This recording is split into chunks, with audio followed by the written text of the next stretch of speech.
pencil gets breached, it can be not a good thing. For those of y'all that don't know me, my name is Joe LaPaglia. I've been teaching and training the martial arts for 6 decades. So I've been here a while. Back in the early 80s and even before, I decided to develop the S.A.F.E program. I had taught a lot of martial arts, but my unique situations gave me an edge in that I wanted to bring something to the people that you're not going to get from a martial arts club, okay? And because of my background, I decided to develop S.A.F.E, which is self-defense against forced encounters. Now, with self-defense against forced encounters, we take in everything. You're not going to find that in a martial arts club. It's not there. They're just there to teach you martial arts, and that's as far as it's going to go. But they're not going to teach you about home safety, what to do on the street, and a lot of times they give you techniques that don't work. We always have to remember, when you see these things on YouTube and all this other kind of stuff, you have to remember they're just trying to get views. And you see some fancy technique, hand technique on there, of especially a woman trying to defend herself against a man, believe me, Aikido and some of these other things are not going to work for you. Because what they fail to tell you is it's literally going to take you years to get that good in order for it to be effective for you. Everything is a strike as I teach it. For a lot of these instructors, I'm not condemning anybody's way of teaching, they do whatever they want to do, but a lot of martial arts techniques are not effective on the street. And again, you have martial artists that are, when they rat fight with each other, it's regulated. They're not trying to really hurt each other. Whether it's Aikido, Judo, Taekwondo, whatever the martial art is, they're fighting against each other. When you get in the street, that's a whole different world. It doesn't work like that. It's not Bruce Lee stuff, okay? Unless you can get the bandit that's trying to hurt you to choreograph some of this and get it kind of going so, y'all both know what's fixing to happen. It's not going to work. Now, back when I was a young man, just to give you a little background on myself and how I came about all of this, I've taught martial arts here in this area. I was the first one to open up a school here in 1971. Most of y'all weren't born, okay? So that gives you a little bit about how old I am. But I taught for a long time, but during that period, there's a lot of drugs and things going on. I lost a student to drugs, which made me very angry. I lost several others that got in bad problems with drugs. And for me, that was a deal I had to deal with. And I found drug dealers. And I got pretty ugly with them. Yeah, I'm that guy, okay? To the point where we had running battles between me and drug dealers. And I just figured I could do something that the police and everybody else couldn't do. I taught lots of lessons. A lot of people left town. I was a bad boy. To the point I was bad enough after so many years that the mayor of a local city called on me to come to his city to deal with one property. This place was a crime hub because it was set between San Antonio, Dallas, and Houston. And it's not very far from here, to our north. And the main part of the hub was a housing project, which was called the Village. And that's as far as I'll tell you what the rest of the name of it was. Well, there was everything in the world that was there. Uh, there was drugs running everywhere. There was prostitution, all kinds of things. It was filled with murders, rapists. Everybody went there to hide.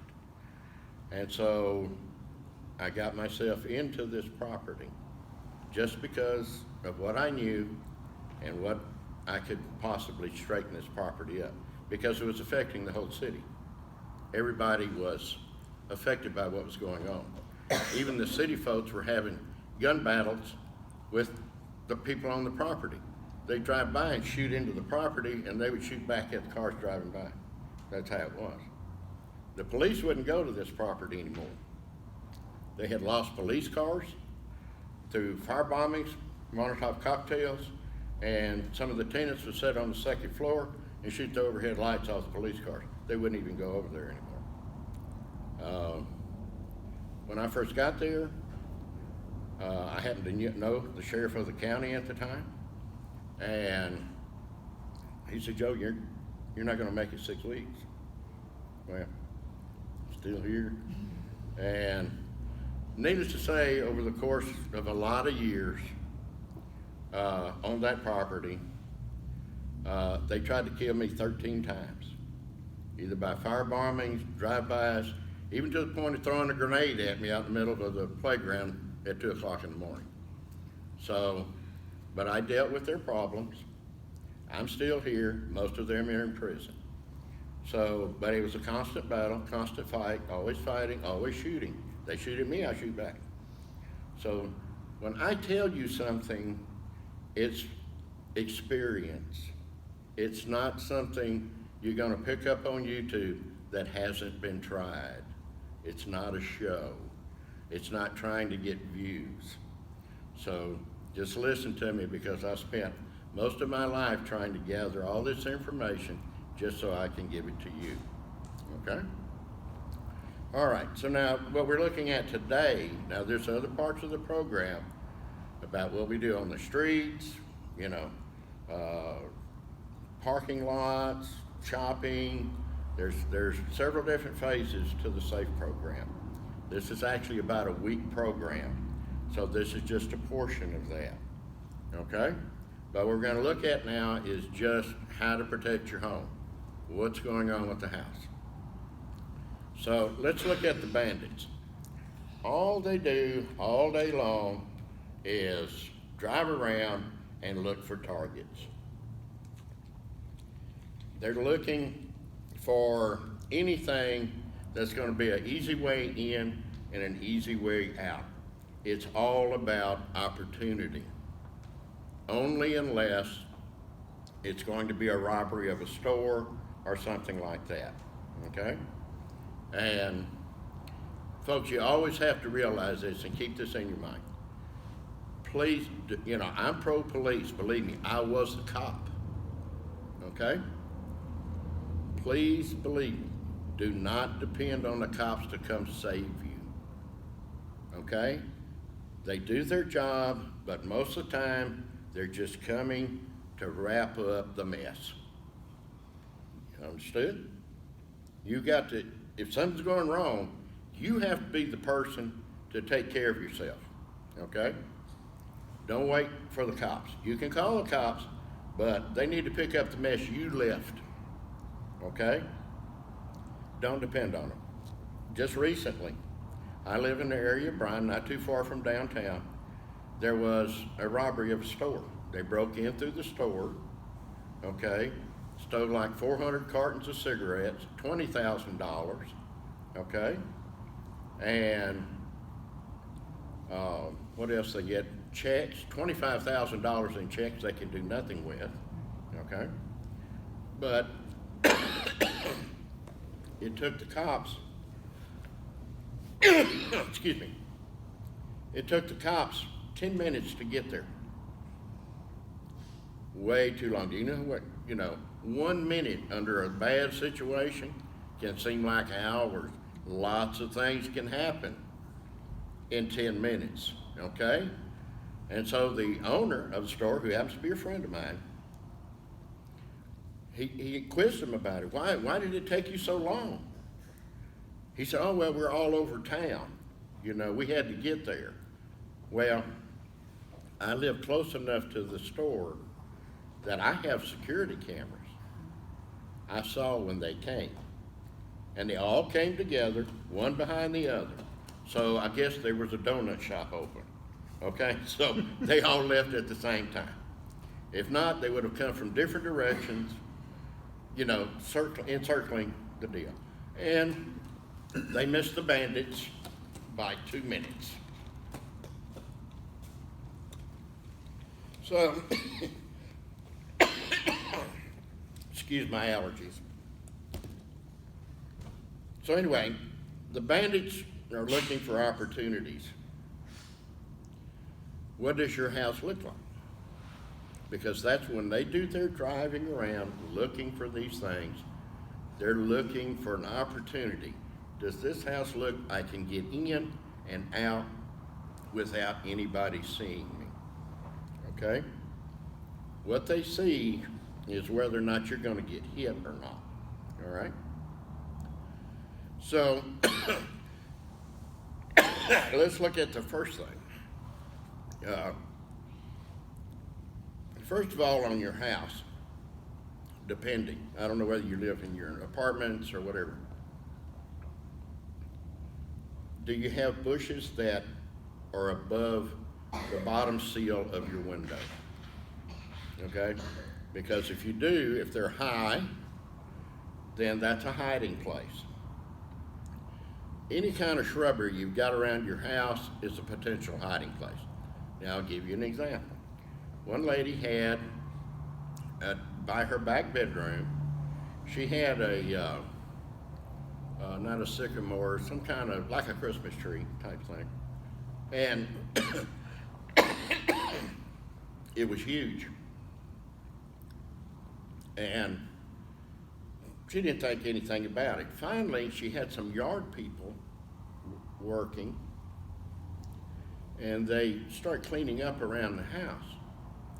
Well, in between the tree and the house, they found all kinds of cigarette butts, tracks, everything else. The old bandit was watching her inside of her bedroom, and she thought nobody could see. So those things need to disappear, okay?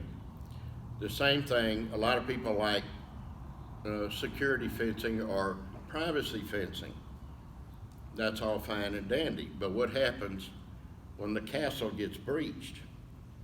If he jumps the fence, now he's hidden, okay? So, you know, privacy fences are great, but they also can conceal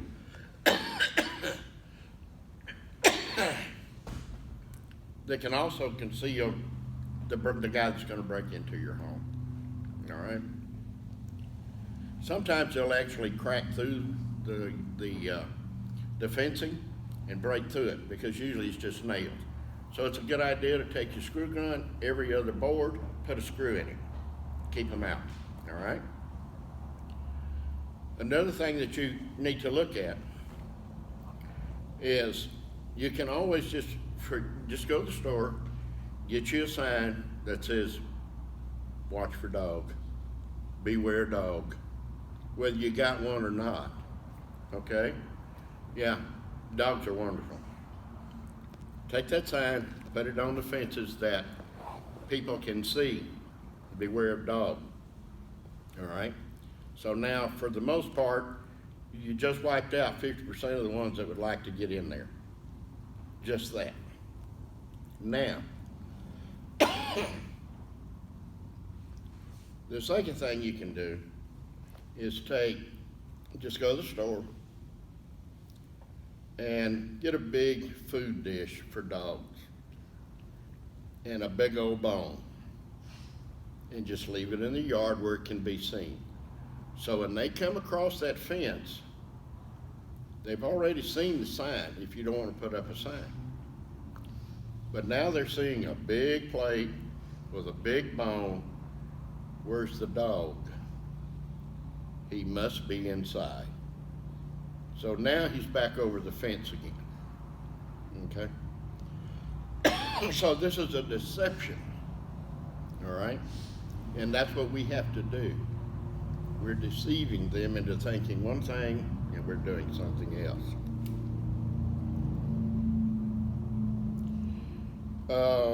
Let's look at lighting.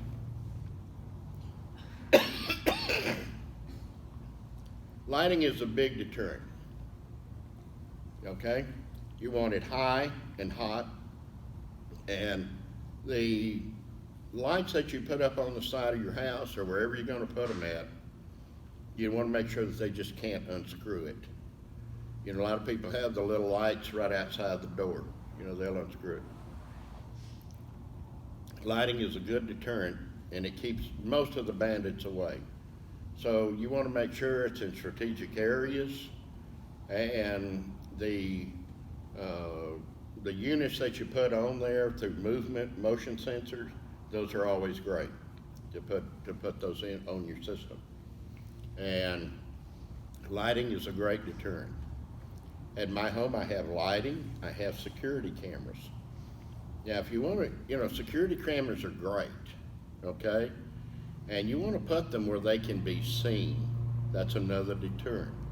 Even if you don't want to spend the money on a big security system, which are not very expensive anymore.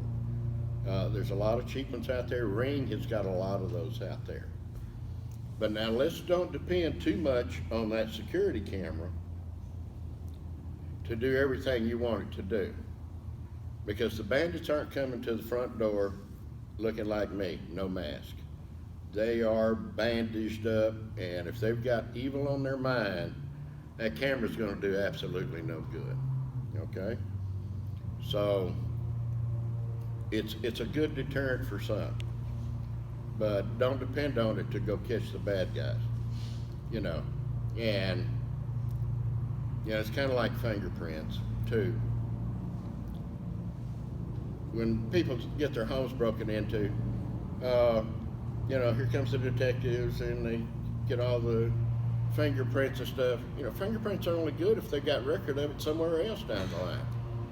So, not much going on there. All right. So your lighting is a big must. And look at when you guys go home. Look at your house and just think about it. How can I get into this house if I lost my key? Okay? How would you go about getting into the house? And that will kind of tell you where you need to do things and how you need to go about doing it. It's going to be really helpful like that. All right? So again, now we're going to go back over. Remove all the plants and trees. And another thing that we need to look at, I'm going to go to this real quick. A lot of times when you come to your home and you may have groceries you're bringing in and things like this, make sure that you have a table at the door or just inside the house, okay, where you can put your groceries or whatever items and then close the door behind you. All right? Don't leave the door open, go to the back of the house with your groceries, and then come back. Because if somebody's wanting in, they're going to watch, they know what your routine is. They can cut in opportunity. They see you going in, a lady with her groceries, goes on in the house, okay, they're right behind her. Bad news. So you want to make sure that you have a table or something to put your groceries, whatever, but don't leave that door open because you got to make another run, okay? So you want to have that in place. Now, another thing that you can do is, depending on where you live, a lot of people get caught in their homes by burglars. Okay? They go up the driveway, get out of the car, go in the house, somebody's there. and they don't realize it, and now you're trapped. Okay? And being trapped in your castle is not a good thing at all. Okay? There was a lady here in Bryan who she came home, she got trapped in her house. There were two men in her home that had gotten the house and were robbing the house. She came in, she got caught. And needless to say, she was raped. They stole the items. They were there for hours inside of that house. Okay? She got caught. Now, she didn't fight. She didn't do anything and there was two guys. So she didn't do anything that would provoke them any further than because of her situation. And she managed to survive the situation. And she ended up running a crisis center in Bryan. Now she and I argued a lot, okay? And the reason we argued a lot was because she was using her situation to tell her people, do not fight back, okay? Don't fight back. Just let them do whatever they're gonna do, and maybe you'll survive. Well, now that ain't my way, okay? When you say that, you're putting your life in the hands of somebody that's got a screw loose, okay? You don't know where you're gonna go, what's gonna happen here, okay? And the CDC has already made statements. If you're fighting off an attacker, a rapist, whatever, you're not gonna get hurt any more or any less by fighting back. So don't let anybody fool you with that nonsense, okay? You've got to fight back. And it's not gonna be all the judo throws or aikido or anything else. We hit, okay? So, the next thing you can do, before you go into your home, ring the doorbell. If you're by yourself, ring the doorbell. What'd you just do? Whether there's anybody in or not, just ring the doorbell. If they're in there, they're going out the back door, okay? Another thing you can do is when you, inside of your home, put mirrors strategically so you can see when you open up that front door and areas that you couldn't see from the front door normally. You want to see the back side of it. Does everybody understand what I'm saying? Everybody get it? Okay? Just certain things, all right? A lot of times, depending on where you live, you may irritate your neighbors, what have you. But when you drive up into the parking way of your driveway, just honk the horn. Honk the horn. Now you've alerted them. Okay? They know somebody's right there. Okay? That gives them a chance to get out of Dodge. All right? You don't want to walk in on a burglary. Okay? Because that burglary can turn to rape, murder, or a whole lot of other stuff. Okay? So you don't want to walk in on that.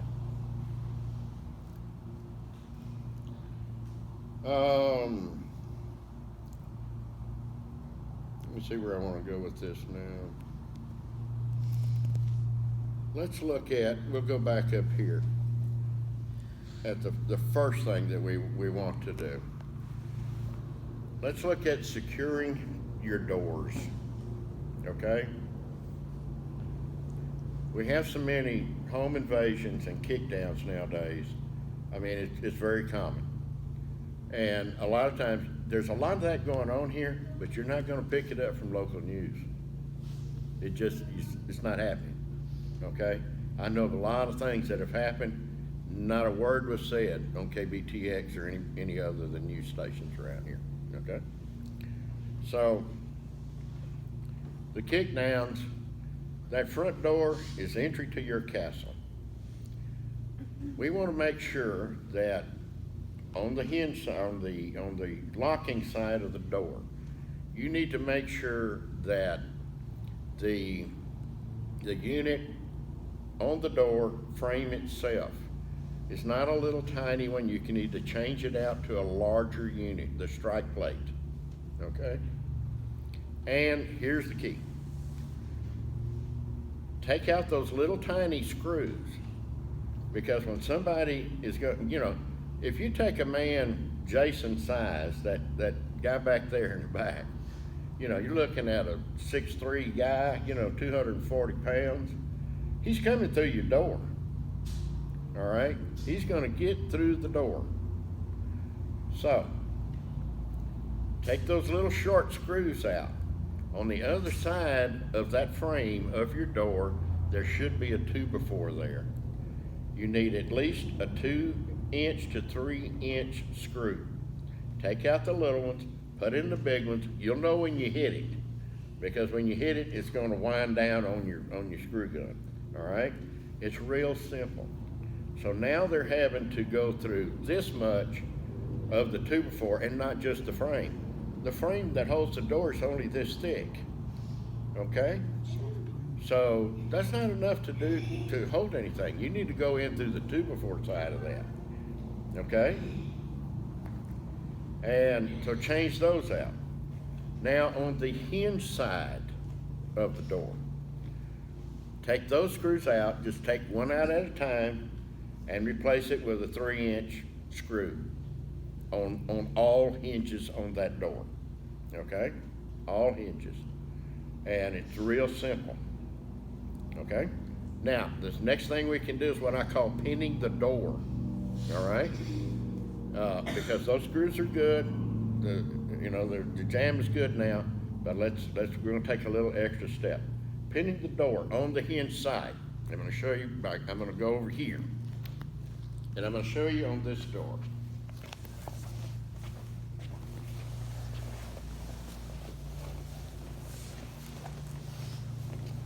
This is the hinge side of the door. This is what I'm saying. Replace these screws with at least a 3-inch. All right? 3-inch screw right here. Take one out, put one in, take one out so you don't mess up anything. Right here, you're going to take that same 3-inch screw and put it here, here, here, and on down. All right? Now, you're going to let that 3-inch screw stick out just about 1/2 inch. All right? Now, once you have those screws in place, make sure they're all about 1/2 inch. Now take the door and just close it just enough on those screws to make an indentation on this side where the screw is. Okay? Now you take your drill bit, bigger than the screw head, not by much, and you're going to tap where those screws are. Okay? And so when you're going to drill that far into your door, so when you close the door, the screws are hidden in the door. All right? So now, when you close your door, your front door, you've got all of this, you've pinned the door. This door here should be secure with at least 2 locks. And the throw needs to be at least 2.5 to 3 inches when you flip it. Okay? Now, if you've got a window on here, now a lot of people have windows right here, and there's the lock. Okay, break through, unlock the door. One of those locks, especially the back door, needs to be a keyed in, keyed out. Okay, especially if it's your lock and your window. From the bottom edge of your window to the lock needs to be more than 44 inches. If it's any less than that, then you need to change to a keyed lock in and out. Now, if you don't want to do that, you can go to these stores and you can pick up, there's a brass plating that can go over the switch on the door, where even if they broke the glass, they can't reach around and unlatch the door. Okay?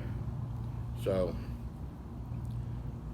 the next thing that you need to do if you have glass, and this especially goes for patio doors.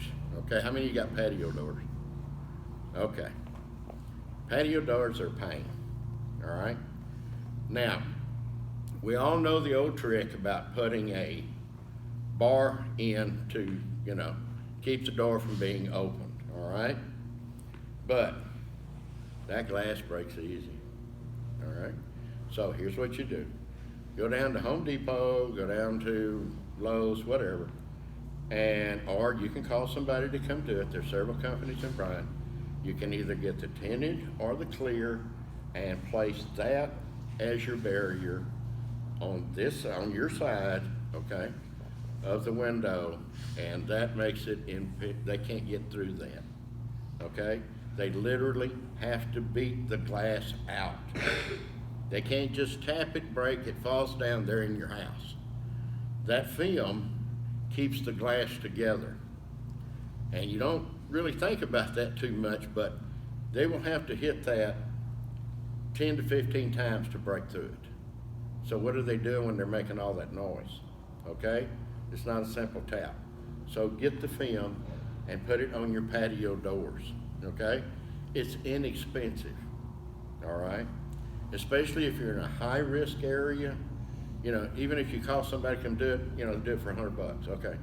All right, but they can't get into that door, all right?